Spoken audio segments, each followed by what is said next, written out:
In today's lesson, we're going to learn about the relationship between pressure and temperature, which can be described through Gay-Lussac's law.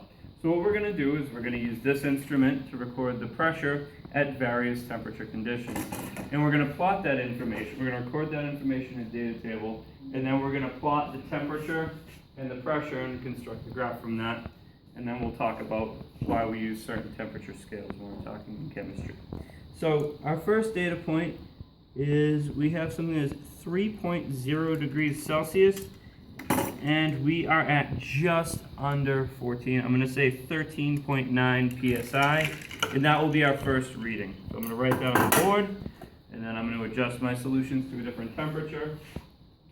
So we had 3.0 degrees Celsius, and we had 13.9 psi. Our second data point has a temperature of 22.5 degrees Celsius, and we have a pressure reading of 14.9 psi. Our third data point has a temperature of 37.0 degrees Celsius and a pressure of 15.6 psi. Ready? Go. Our fourth temperature reading is going to be 49 degrees Celsius, and we have a pressure of 16.1 psi. Ready? And for our fifth and final reading, we can see that we have a temperature of 74 degrees Celsius and a pressure of 17.2 psi. As you can see, there is a direct relationship between the pressure and the temperature of a gas. So one thing you might notice, however, is the y-intercept is almost 14. It's 13.8 psi when it has a temperature of 0. Now we know temperature is defined as the average kinetic energy of the molecules in a sample, and pressure is the force exerted by the molecules per unit area. So if you have no kinetic energy or no motion, you shouldn't be able to exert any force.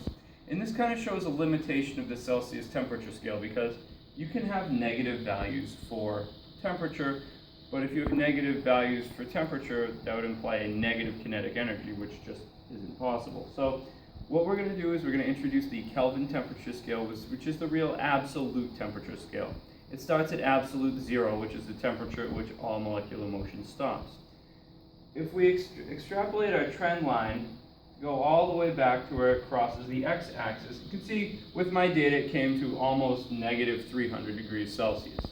So that's close. It's not quite dead on, but with error in measurement right there, we're pretty close.